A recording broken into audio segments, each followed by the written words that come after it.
The Story of Civilization, Volume 2, The Life of Greece, Part 1, by Will Durant. Continued, Cassette 3, Side 2. Normally, in the earlier centuries of the Code, the simplicity and asceticism to which Spartan youth was trained persisted into later years. Fat men were a rarity in Lacedaemon. There was no law regulating the size of the stomach, but if a man's belly swelled indecently, he might be publicly reproved by the government or banished from Laconia. There was little of the drinking and the revelry that flourished in Athens. Differences of wealth were real, but hidden. Rich and poor wore the same simple dress, a woolen peplus or shirt that hung straight from the shoulders without pretense to beauty or form. The accumulation of movable riches was difficult. To lay up $100 worth of iron currency required a large closet, and to remove it, nothing less than a yoke of oxen. Human greed remained, however, and found an outlet in official corruption. Senators, ephors, envoys, generals, and kings were alike purchasable at prices befitting their dignity. When an ambassador from Samos displayed his gold plate at Sparta, King Cleomenes I had him recalled, lest the citizens be spoiled by alien example. The Spartan system, fearful of such contamination, was inhospitable beyond precedent. Foreigners were rarely welcomed. Usually they were made to understand that their visits must be brief. If they stayed too long, they were escorted to the frontier by the police. The Spartans themselves were forbidden to go abroad without permission of the government, and to dull their curiosity they were trained to a haughty exclusiveness that would not dream that other nations could teach them anything. The system had to be ungracious in order to protect itself. A breath from that excluded world of freedom, luxury, letters, and arts might topple over this strange and artificial society in which 2/3 of the people were serfs and all the masters were slaves. 6. An estimate of Sparta. What type of man and what kind of civilization did this code produce? First of all, a man of strong body, at home with hardship and privation. A luxury-loving Sybarite remarked of the Spartans that it was no commendable thing in them to be so ready to die in the wars, since by that they were freed from much hard labor and miserable living. Health was one of the cardinal virtues in Sparta, and sickness was a crime. Plato's heart must have been gladdened to find a land so free from medicine and democracy. And here was courage. Only the Roman would equal the Spartan's record for fearlessness and victory. When the Spartans surrendered at Sphacteria, Greece could hardly believe it. It was unheard of that Spartans should not fight to the last man. Even their common soldiers, on many occasions, killed themselves rather than survive defeat. When the news of the Spartan disaster at Leuctra, so overwhelming that in effect it put an end to Sparta's history, was brought to the ephors as they presided over the Gymnopedia games, the magistrates said nothing, but merely added to the roster of the holy dead whom the games honored the names of the newly slain. Self-control, moderation, equanimity in fortune and adversity, qualities that the Athenians wrote about but seldom showed, were taken for granted in every Spartan citizen. If it be a virtue to obey the laws, the Spartan was virtuous beyond most men. Though the Lacedaemonians are free, the ex-king Demaratus told Xerxes, yet they are not free in all things, for over them is set law as a master, whom they fear much more than thy people fear thee. Seldom, probably never again except in Rome and medieval Jewry, has a people been so strengthened by reverence for its laws. Under the Lycurgian constitution, Sparta, for at least 2 centuries, became always stronger. Though it failed to conquer Argos or Arcadia, it persuaded all the Peloponnesus except Argos and Achaea to accept its leadership in a Peloponnesian league that for almost 200 years, 560 to 380, kept the peace in Pelops' Isle. All Greece admired Sparta's army and government, and looked to it for aid in deposing burdensome tyrannies. Xenophon tells of the astonishment with which I first noted the unique position of Sparta among the states of Hellas, the relatively sparse population, and at the same time the extraordinary power and prestige of the community. I was puzzled to account for the fact. It was only when I came to consider the peculiar institutions of the Spartans that my wonderment ceased. Like Plato and Plutarch, Xenophon was never tired of praising Spartan ways. Here it was, of course, that Plato found the outlines of his utopia a little blurred by a strange indifference to ideas. Weary and fearful of the vulgarity and chaos of democracy, many Greek thinkers took refuge in an idolatry of Spartan order and law. They could afford to praise Sparta since they did not have to live in it. They did not feel at close range the selfishness, coldness, and cruelty of the Spartan character. They could not see from the select gentlemen whom they met, or the heroes whom they commemorated from afar, that the Spartan code produced good soldiers and nothing more, that it made vigor of body a graceless brutality, because it killed nearly all capacity for the things of the mind. With the triumph of the code, the arts that had flourished before its establishment died a sudden death. We hear of no more poets, sculptors, or builders in Sparta after 550. Only choral dance and music remained, for there Spartan discipline could shine, and the individual could be lost in the mass. Excluded from commerce with the world, barred from travel, ignorant of the science, the literature, and the philosophy of exuberantly growing Greece, the Spartans became a nation of excellent hoplites, with the mentality of a lifelong infantryman. Greek travelers marveled at a life so simple and unadorned, a franchise so jealously confined, a conservatism so tenacious of every custom and superstition, a courage and discipline so exalted and limited, so noble in character, so base in purpose, and so barren in result. While hardly a day's ride away, the Athenians were building, out of 1,000 injustices and errors, a civilization broad in scope and yet intense in action, open to every new idea and eager for intercourse with the world, tolerant, varied, complex, luxurious, innovating, skeptical, imaginative, poetical, turbulent, free. It was a contrast that would color and almost delineate Greek history. In the end, Sparta's narrowness of spirit betrayed even her strength of soul. She descended to the sanctioning of any means to gain a Spartan aim. At last, she stooped so far to conquer as to sell to Persia the liberties that Athens had won for Greece at Marathon. Militarism absorbed her and made her, once so honored, the hated terror of her neighbors. When she fell, all the nations marveled, but none mourned. Today, among the scanty ruins of that ancient capital, hardly a torso or a fallen pillar survives to declare that here there once lived Greeks. 4. Forgotten States. Northward from Sparta, the valley of the Eurotas reaches across the frontier of Laconia into the massed mountains of Arcadia. They would be more beautiful if they were not so dangerous. They have not welcomed the narrow roads cut out of their rock slopes, and seem to threaten gloomily all disturbers of these Arcadian retreats. No wonder the conquering Dorians and Spartans were both baffled here, and left Arcadia, like Elis and Achaea, to the Achaean and Pelasgian stocks. Now and then the traveler comes upon a plain or a plateau, and finds flourishing new towns like Tripolis, or the remains of ancient cities like Orchomenos, Megalopolis, Tegea, and Mantinea, where Epaminondas won both victory and death.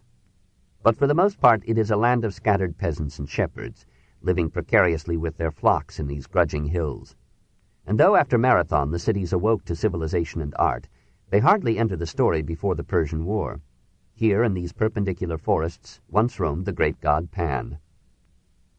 In southern Arcadia, the Eurotas almost meets a yet more famous river.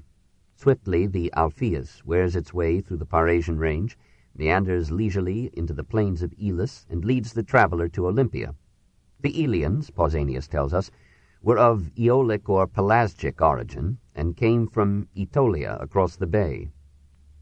Their first king, Aethlius, was father of that Endymion, whose beauty so allured the moon that she closed his eyes in a perpetual sleep, sinned at leisure, and had by him 100 daughters. Here, where the Alpheus joins the Cladius, flowing from the north, was the holy city of the Greek world, so sacred that war seldom disturbed it, and the Aelians had the boon of a history in which battles were replaced by games. In the angle of the merging streams was the Altus, or hallowed precinct of Olympian Zeus. Wave after wave of invaders stopped here to worship him. Periodically, in later days, their delegates returned to beseech his help and enrich his fane. From generation to generation, the temples of Zeus and Hera grew in wealth and renown, until the greatest architects and sculptors of Greece were brought together, after the triumph over Persia, to restore and adorn them in lavish gratitude. The shrine of Hera went back to 1000 B.C. Its ruins are the oldest temple remains in Greece. Fragments of 36 columns and 20 Doric capitals survive to show how often and how variously the pillars were replaced. Originally, no doubt, they were of wood, and one shaft of oak still stood when Pausanias came there, notebook in hand, in the days of the Antonines. From Olympia one passes by the site of the ancient capital Elis into Achaea. Hither some of the Achaeans fled when the Dorians took Argos and Mycenae. Like Arcadia, it is a land of mountains, along whose slopes patient shepherds drive their flocks up or down as the seasons change. On the western coast is the still thriving port of Patras, of whose women Pausanias said that they were twice as numerous as the men and devoted to Aphrodite, if any women are. Other cities huddled against the hills along the Corinthian Gulf: Aegium, Helicea, Agira, Pellene, now almost forgotten, but once alive with men, women, and children, every one of whom was the center of the world. 5. Corinth. A few more mountains, and the traveler re-enters, in Sicyon, the area of Dorian settlement. Here in 676, one Orthagoras taught the world a trick of politics that after-centuries would use. He explained to the peasants that they were of Pelasgic or Achaean stock, while the landowning aristocracy that exploited them was descended from Dorian invaders. He appealed to the racial pride of the dispossessed, led them in a successful revolution, made himself dictator, and established the manufacturing and trading classes in power. Under his able successors, Myron and Cleisthenes, these classes made Sicyon a semi-industrial city, famous for its shoes and its pottery, though still named from the cucumbers that it grew. Farther east is the city that should have been, by all geographic and economic omens, the richest and most cultured center in Greece. For Corinth, on the isthmus, had an enviable position.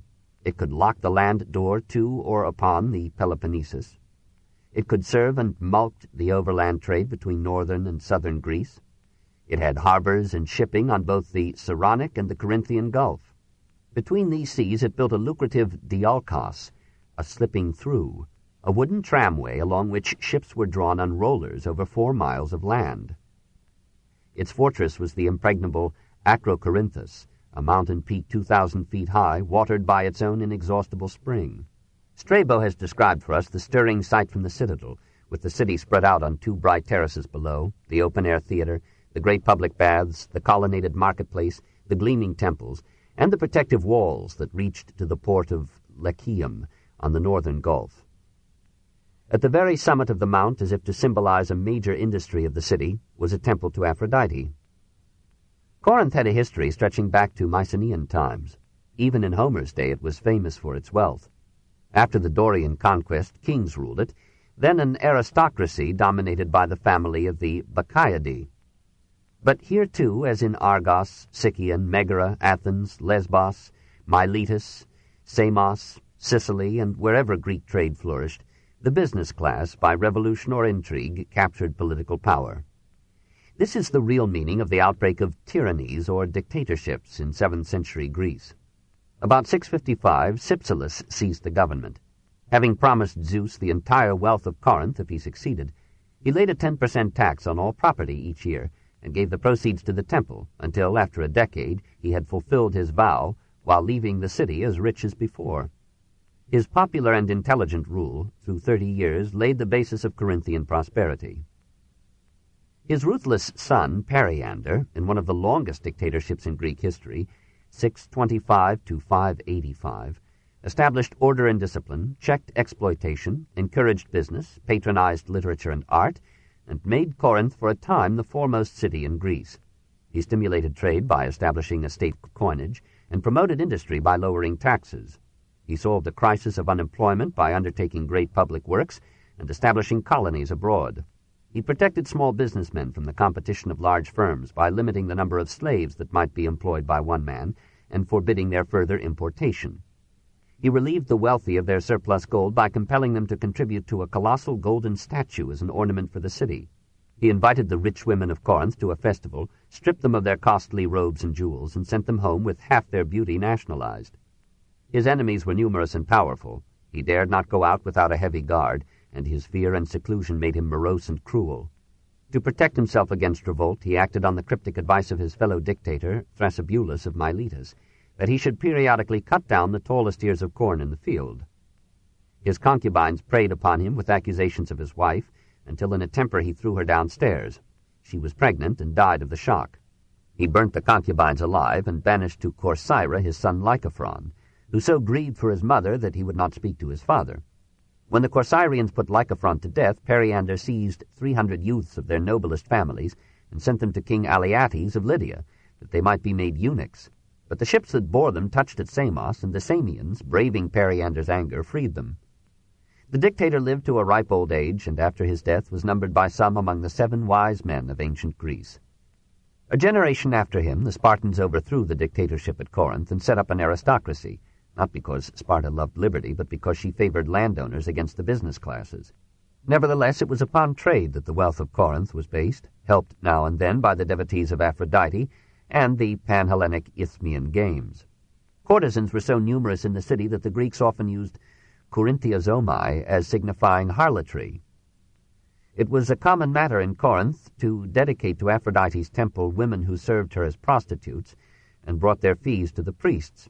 One Xenophon, not the leader of the 10,000, promises the goddess 50 hetairai, or courtesans, if she will help him to victory in the Olympic Games. And the pious Pindar, celebrating this triumph, refers to the vow without flinching. The temple of Aphrodite, says Strabo, was so rich that it owned more than 1,000 temple slaves, courtesans whom both men and women had dedicated to the goddess. And therefore it was also on account of these women that the city was crowded with people and grew rich. For instance, the ship captains freely squandered their money here. The city was grateful, and looked upon these hospitable ladies as public benefactors. It is an ancient custom at Corinth, says an early author quoted by Athenaeus, whenever the city addresses any supplication to Aphrodite, to employ as many courtesans as possible to join in the supplication. The courtesans had a religious festival of their own, the Aphrodisia, which they celebrated with piety and pomp. St. Paul, in his first epistle to the Corinthians, denounced these women, who still in his time plied their ancient trade. In 480, Corinth had a population of 50,000 citizens and 60,000 slaves, an unusually high proportion of freemen to slaves. The quest for pleasure and gold absorbed all classes, and left little energy for literature and art. We hear of a poet, Eumelus, in the 8th century, but Corinthian names seldom grace Greek letters. Periander welcomed poets at his court, and brought Orion from Lesbos to organize music in Corinth. In the 8th century, the pottery and bronzes of Corinth were famous. In the 6th, her vase painters were at the top of their profession in Greece. Pausanias tells of a great cedar chest in which Cypselus hid from the Bacchiadae, and upon which artists carved elegant reliefs with inlays of ivory and gold. Probably it was in the age of Periander that Corinth raised to Apollo a Doric temple famous for its 7 monolithic columns, 5 of which still stand, to suggest that Corinth may have loved beauty in more forms than one. Perhaps time and chance were ungrateful to the city, and her annals fell to be written by men of other loyalties. The past would be startled if it could see itself in the pages of historians. 6. Megara. Megara loved gold as much as Corinth did, and, like her, thrived on commerce. It had, however, a great poet, in whose verses the ancient city lives as if its revolutions were one with our own. Standing at the very entrance to the Peloponnesus, with a port on either gulf, it was in a position to bargain with armies and levy tolls upon trade, to which it added a busy textile industry manned with men and women who, in the honest phraseology of the day, were called slaves. The city flourished best in the 7th and 6th centuries, when it disputed the commerce of the isthmus with Corinth. It was then that it sent out, as trading posts, colonies as far-flung as Byzantium on the Bosporus and Megara Hyblia in Sicily. Wealth mounted, but the clever gathered it so narrowly into their hands that the mass of the people, destitute serfs amid plenty, listened readily to men who promised them a better life. About 630, Theagenes, having decided to become dictator, praised the poor and denounced the rich, led a starving mob into the pastures of the wealthy breeders, had himself voted a bodyguard, increased it, and with it overthrew the government. For a generation, Theagenes ruled Megara, freed the serfs, humbled the mighty, and patronized the arts.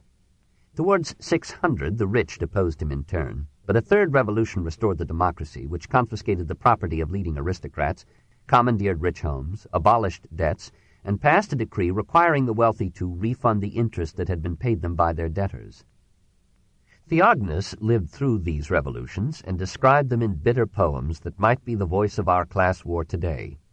He was, he tells us, for he is our sole authority on this subject, a member of an ancient and noble family. He must have grown up in comfortable circumstances, for he was guide, philosopher, and lover to a youth named Cyrnus, who became one of the leaders of the aristocratic party. He gives Cyrnus much advice and asks merely love in return. Like all lovers, he complains of short measure, and his finest extant poem reminds Cyrnus that he will achieve immortality only through Theognis's poetry. Lo, I have given thee wings wherewith to fly over the boundless ocean and the earth. Yea, on the lips of many shalt thou lie, the comrade of their banquet and their mirth. Youths in their loveliness shall bid thee sound upon the silver flute's melodious breath.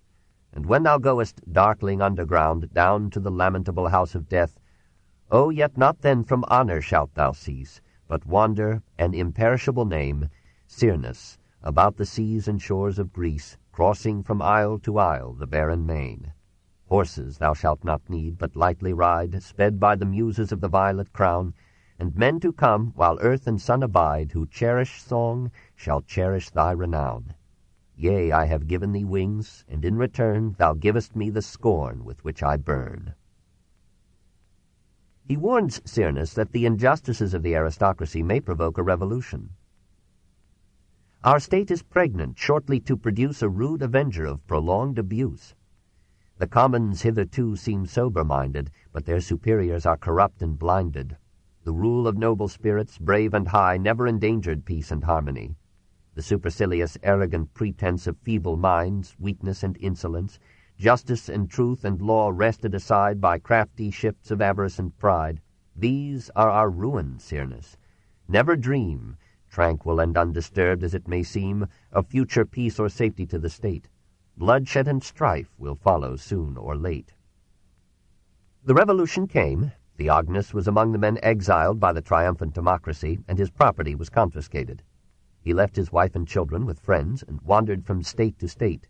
Euboea, Thebes, Sparta, Sicily, at first welcomed and fed for his poetry, then lapsing into a bitter and unaccustomed poverty. Out of his resentment he addresses to Zeus the questions which Jove would ask of Yahweh. Blessed almighty Jove, with deep amaze I view the world, and marvel at thy ways. How can you reconcile it to your sense of right and wrong, thus loosely to dispense your bounties on the wicked and the good? How can your laws be known or understood? He becomes bitter against the leaders of the democracy, and prays to this inscrutable Zeus for the boon of drinking their blood. In the first known use of this metaphor, he likens the state of Megara to a ship whose pilot has been replaced by disorderly and unskilled mariners. He argues that some men are by nature abler than others, and that therefore aristocracy in some form is inevitable. Already men had discovered that majorities never rule. He uses hoi agatoi, the good, as synonymous with the aristocrats, and hoi kakoi, the bad, base, worthless, as signifying the common people. These native differences, he thinks, are ineradicable. No amount of teaching will make a bad man good, though he may merely mean here that no training can turn a commoner into an aristocrat. Like all good conservatives, he is strong for eugenics. The evils of the world are due not to the greed of the good, but to their misalliances and their infertility. He plots with Cyrnus another counter-revolution. He argues that even if one has taken a vow of loyalty to the new government, it is permissible to assassinate a tyrant, and he pledges himself to work with his friends until they have taken full vengeance upon their foes. Nevertheless, after many years of exile and loneliness, he bribes an official to let him return to Megara. He is revolted at his own duplicity, and writes lines of despair that hundreds of Greeks would quote. Not to be born, never to see the sun, no worldly blessing is a greater one, and the next best is speedily to die, and lapped beneath a load of earth to lie. In the end we find him back in Megara, old and broken, and promising for safety's sake never again to write of politics. He consoles himself with wine and a loyal wife, and does his best to learn at last the lesson that everything natural is forgivable. Learn, Cyrnus, learn to bear an easy mind. Accommodate your humor to mankind and human nature, take it as you find. A mixture of ingredients good and bad, such are we all, the best that can be had. The best are found defective, and the rest for common use are equal to the best. Suppose it had been otherwise decreed, how could the business of the world proceed? 7. Aegina and Epidaurus. Across the bay from Megara and Corinth, earthquake had raised, or left, one of their earliest rivals in industry and trade, the island of Aegina. There, in Mycenaean times, a prosperous city developed whose graves gave up much gold. The conquering Dorians found the land too barren for tillage, but admirably placed for commerce. When the Persians came, the island knew only an aristocracy of tradesmen, eager to sell the excellent vases and bronzes produced in their shops for the slaves whom they imported in great number to work in their factories, or for sale to the cities of Greece. Aristotle, about 350, calculated that Aegina had a population of 500,000, of whom 470,000 were slaves.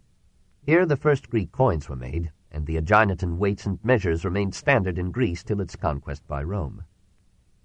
That such a commercial community could graduate from wealth to art was revealed when, in 1811, a traveler discovered in a heap of rubbish the vigorous and finely carved figures that once adorned the pediment of the temple of Achaea. Of the temple itself, 22 Doric columns stand, still bearing their architrave. Probably the Aeginetans built it shortly before the Persian War, for though its architecture is classic, its statuary shows many traces of the archaic, semi-oriental style. Possibly, however, it was raised after Salamis, for the statuary, which represents Aeginetans overcoming Trojans, may symbolize the perennial conflict between Greece and the Orient, and the recent victory won by the Greek fleet under the very brows of Aegina at Salamis. To that fleet the little island contributed 30 ships, and one of these, after the victory, was awarded by the Greeks the first prize for bravery.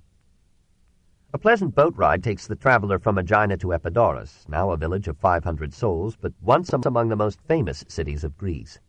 For here, or rather 10 miles out in a narrow gorge among the loftiest mountains of the Argolic Peninsula, was the chief home of Asclepius, the hero god of healing.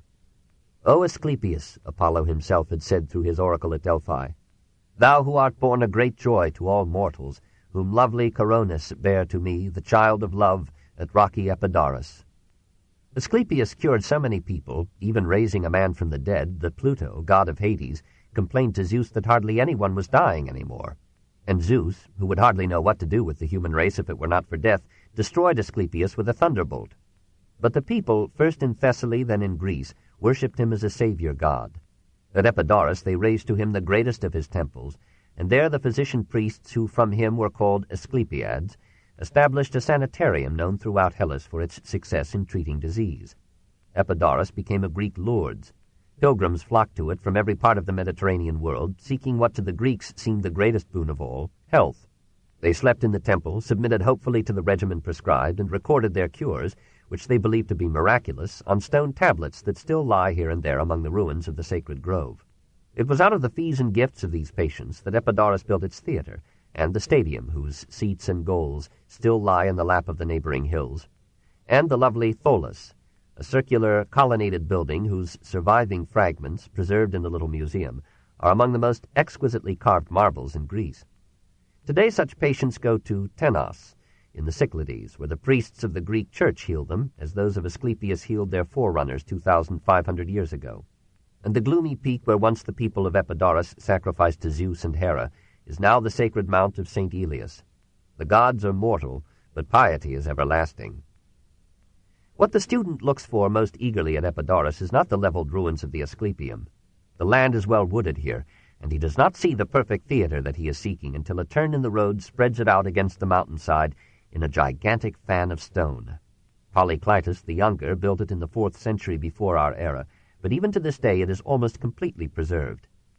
As the traveler stands in the center of the orchestra, or dancing place, a spacious circle paved with stone, and sees before him 14,000 seats in rising tiers, so admirably designed that every seat directly faces him, as his glance follows the radiating aisles that rise in swift straight lines from the stage to the trees of the mountain slope above, as he speaks quietly to his friends on the farthest, highest seats 200 feet away, and perceives that his every word is understood, then he visions Epidaurus in the days of its prosperity, sees in his mind's eye the crowds coming out in gay freedom from shrine and city to hear Euripides, and feels more than he can ever express the vibrant, plein-air life of ancient Greece. Chapter 5. Athens. 1. Hesiod's Boeotia. East of Megara the road divides, south to Athens, north to Thebes. Northward the route is mountainous and draws the traveler up to the heights of Mount Cithaeron. Far to the west Parnassus is visible. Ahead, across lesser heights and far below, is the fertile Boeotian plain. At the foot of the hill lies Plataea, where 100,000 Greeks annihilated 300,000 Persians. A little to the west is Leuctra, where Epaminondas won his first great victory over the Spartans. Again, a little west rises Mount Helicon, home of the Muses and Keats's blushful Hippocrene, that famous fountain, the horse's spring, which we are assured gushed forth when the hoof of the winged steed Pegasus struck the earth as he leaped toward heaven. Directly north is Thespiae, always at odds with Thebes, and close by is the fountain in whose waters Narcissus contemplated his shadow, or, another story said, that of the dead sister whom he loved. In the little town of Ascra, near Thespiae, lived and toiled the poet Hesiod, second only to Homer in the affection of the classic Greeks. Tradition gave 846 and 777 as the dates of his birth and death. Some modern scholars bring him down to 650. Probably he lived a century earlier than that. He was born at Aeolian Cyme in Asia Minor. But his father, tired of poverty there, migrated to Ascra, which Hesiod describes as miserable in winter, insufferable in summer, and never good, like most of the places in which men live. As Hesiod, farmhand and shepherd boy, followed his flocks up and down the slopes of Helicon, he dreamed that the Muses breathed into his body the soul of poetry. So he wrote and sang, and won prizes in musical contests, even some said from Homer himself. Loving, like any young Greek, the marvels of mythology, he composed a theogony, or genealogy of the gods, of which we have 1,000 halting lines, giving those dynasties and families of deities which are as vital to religion as the pedigrees of kings are to history. First he sang of the Muses themselves, because they were, so to speak, his neighbors on Helicon, and in his youthful imagination he could almost see them dancing with delicate feet on the mountainside and bathing their soft skins in the Hippocrene. Then he described not so much the creation as the procreation of the world, how God begot God until Olympus overflowed. In the beginning was chaos, and next broad-bosomed earth, ever secure seat of all the immortals. In Greek religion the gods live on the earth or within it, and are always close to men. Next came Tartarus, god of the netherworld, and after him Eros, or love, fairest of the gods. Chaos begot darkness and night, which begot ether and day. Earth begot mountains and heaven and earth. Mating begot Oceanus, the sea. We capitalize these names, but in Hesiod's Greek there were no capitals, and for all we know he meant merely that in the beginning was chaos, and then the earth, and the inners of the earth, and night and day, and the sea, and desire begetting all things. Perhaps Hesiod was a philosopher, touched by the Muses, and personifying abstractions into poetry. Empedocles would use the same tricks a century or two later in Sicily. From such a theology it would be but a step to the natural philosophy of the Ionians. Hesiod's mythology revels in monsters and blood, and is not averse to theological pornography. Out of the mating of heaven, Uranus, and earth, Ge or Gaea, came a race of Titans, some with 50 heads and 100 hands. Uranus liked them not, and condemned them to gloomy Tartarus. But Earth, resenting this, proposed to them that they should kill their father. One of the Titans, Cronus, undertook the task. Then huge Ge rejoiced and hid him in ambush. In his hand she placed a sickle with jagged teeth and suggested to him all the stratagem. Then came vast heaven, bringing night, Erebus, with him, and eager for love brooded around earth and lay stretched on all sides. Thereupon Cronus mutilated his father and threw the flesh into the sea. From the drops of blood that fell upon the earth came the Furies. From the foam that formed around the flesh as it floated on the waters rose Aphrodite. Then the Titans captured Olympus, deposed heaven Uranus, and raised Cronus to the throne. Cronus married his sister Rhea, but earth and heaven, his parents, having predicted that he would be deposed by one of his sons, Cronus swallowed them all except Zeus, whom Rhea bore secretly in Crete. When Zeus grew up, he deposed Cronus in turn, forced him to disgorge his children, and plunged the Titans back into the bowels of the earth. Such, according to Hesiod, were the births and ways of the gods. Here, too, is the tale of Prometheus, far-seer and fire-bringer. Here, in tedious abundance, are some of the divine adulteries that enabled so many Greeks, like Mayflower Americans, to trace their pedigrees to the gods. One would never have guessed that adultery could be so dull. We do not know how far these myths were the popular outgrowth of a primitive and almost savage culture, and how far they are due to Hesiod. Few of them are mentioned in the healthy pages of Homer. It is possible that some measure of the disrepute into which these tales brought the Olympians in days of philosophical criticism and moral development is to be ascribed to the gloomy fancy of Ascra's bard. In the only poem universally conceded to Hesiod, he descends from Olympus to the plains and writes a vigorous Georgic of the farmer's life.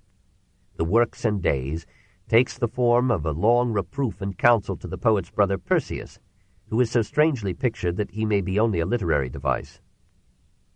Now will I speak to thee with good intent, thou exceedingly foolish Perseus. This Perseus, we are told, has cheated Hesiod of Hesiod's inheritance, and now the poet, in the first of known sermons on the dignity of labor, tells him how much wiser honesty and toil are than vice and luxurious ease. Behold, thou mayest choose vice easily, even in heaps, for the path is plain, and she dwells very near. But before excellence the immortal gods have placed the sweat of toil. Long and steep is the road that leads to her, and rough it is at first, but when you reach the height, then truly it is easy, though so hard before. So the poet lays down rules for diligent husbandry, and the proper days for plowing, planting, and reaping, in rough saws that Virgil would polish into perfect verse. He warns Perseus against drinking heavily in summer or dressing lightly in winter. He draws a chilly picture of winter in Boeotia, the keenly piercing air that flays the steers, the seas and rivers tossed about by the northern wind, the moaning forests and crashing pines, the beasts shunning the white snow and huddling fearfully in their folds and stalls. How cozy then is a well-built cottage, the lasting reward of courageous and prudent toil. There the domestic tasks go on despite the storm. Then a wife is a helpmate indeed, and repays a man for the many tribulations she has caused him. Hesiod cannot quite make up his mind about helpmates. He must have been a bachelor or a widower, for no man with a living wife would have spoken so acridly of woman. It is true that at the end of our fragment of the Theogony, the poet begins a chivalrous catalogue of women, recounting the legends of those days when heroines were as numerous as men, and most of the gods were goddesses. But in both of his major works he tells with bitter relish how all human ills were brought to man by the beautiful Pandora. Angered by Prometheus's theft of fire from heaven, Zeus bids the gods mold woman as a Greek gift for man. He bade Hephaestus with all speed mix earth and water, and endue it with man's voice and strength, and to liken in countenance to immortal goddesses the fair, lovely beauty of a maiden. Then he bade Athena teach her how to weave the highly wrought web, and golden Aphrodite to shed around her head grace, and painful desire, and cares that waste the limbs. But to endue her with a dog-like mind and tricky manners he charged the messenger Hermes. They obeyed Zeus, and the herald of the gods placed within her a winning voice. And this woman he called Pandora, because all who dwelt in Olympian mansions bestowed on her a gift, a mischief to inventive men. Zeus presents Pandorus to Epimethus, who, though he has been warned by his brother Prometheus not to accept gifts from the gods, feels that he may yield to beauty this once. Now Prometheus has left with Epimethus a mysterious box, with instructions that it should under no circumstances be opened. Pandora, overcome with curiosity, opens the box, whereupon 10,000 evils fly out of it and begin to plague the life of man, while hope alone remains. From Pandora, says Hesiod, is the race of tender women. From her is a pernicious race, and tribes of women, a great hurt, dwell with men, helpmates not of consuming poverty, but of surfeit. So to mortal men Zeus gave women as an evil. But alas, says our vacillating poet, celibacy is as bad as marriage. A lonely old age is a miserable thing, and the property of a childless man reverts at his death to the clan. So, after all, a man had better marry, though not before 30, and he had better have children, though not more than one, lest the property be divided. When full matureness crowns thy manhood's pride, lead to thy mansion the consenting bride. Thrice 10 thy sum of years the nuptial prime, nor fall far short, nor far exceed the time. A virgin choose, that morals chaste impressed by this wise love may stamp her yielding breast. Some known and neighboring damsel be thy prize, and wary bend around thy cautious eyes, lest by a choice imprudent thou be found the merry mock of all the dwellers round. No better lot has Providence assigned than a fair woman with a virtuous mind. Nor can a worse befall than when thy fate allots a worthless feast-continuing mate. She with no touch of mere material flame shall burn to tinder thy care-wasted frame, shall send afire thy vigorous bones within, and age unripe in bloom of years begin. Before this fall of man, says Hesiod, the human race lived through many happy centuries on the earth. First the gods, in the days of Cronus, Virgil's Saturnia Regna, had made a golden race of men who were themselves as gods, living without toil or care. Of its own accord the earth bore ample food for them, and nourished their rich flocks. They spent many a day in joyous festival, and never aged. and when at last death came to them, it was like a painless and dreamless sleep. But then the gods, with divine whimsicality, made a silver race, far inferior to the first. These individuals took a century to grow up, lived through a brief maturity of suffering, and died. Zeus made then a brazen race, men with limbs and weapons and houses of brass, who fought so many wars with one another that black death seized them and they quitted the bright sunlight. Zeus tried again and made the heroic race, which fought at Thebes and Troy. When these men died, they dwelt with carefree spirit in the Isles of the Blessed. Last and worst came the iron race, mean and corrupt, poor and disorderly, toiling by day and wretched by night, sons dishonoring parents, impious and stingy to the gods, lazy and factious, warring among themselves, taking and giving bribes, distrusting and maligning one another, and grinding the faces of the poor. Would, cries Hesiod, that I had not been born in this age, but either before or after it. Soon, he hopes, Zeus will bury this iron race under the earth. Such is the theology of history with which Hesiod explains the poverty and injustice of his time. These ills he knew by sight and touch, but the past, which the poets had filled with heroes and gods, must have been nobler and lovelier than this. Surely men had not always been as poor and harassed and petty as the peasants whom he knew in Boeotia. He does not realize how deeply the faults of his class enter into his own outlook, how narrow and earthly, almost commercial are his views of life and labor, women and men. What a fall this is from the picture of human affairs in Homer, as a scene of crime and terror, but also of grandeur and nobility. Homer was a poet and knew that one touch of beauty redeems a multitude of sins.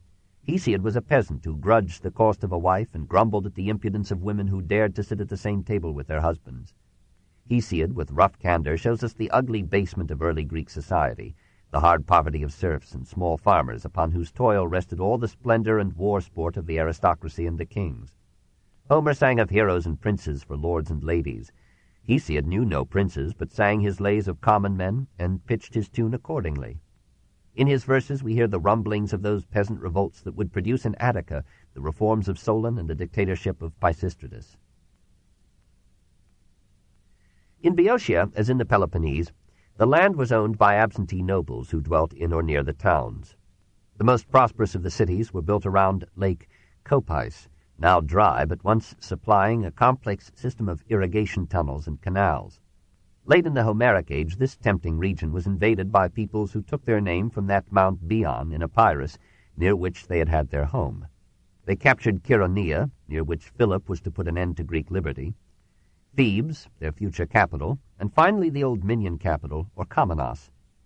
These and other towns in classic days joined under the leadership of Thebes in a Boeotian confederacy, whose common affairs were managed by annually chosen Boeotarchs, whose peoples celebrated together at Coronea the festival of Pan-Boeotia. It was the custom of the Athenians to laugh at the Boeotians as dull-witted, and to attribute this obtuseness to heavy eating and a moist and foggy climate, very much as the French used to diagnose the English. There may have been some truth in this, for the Boeotians play an unprepossessing part in Greek history. Thebes, for example, aided the Persian invaders and was a thorn in the side of Athens for centuries.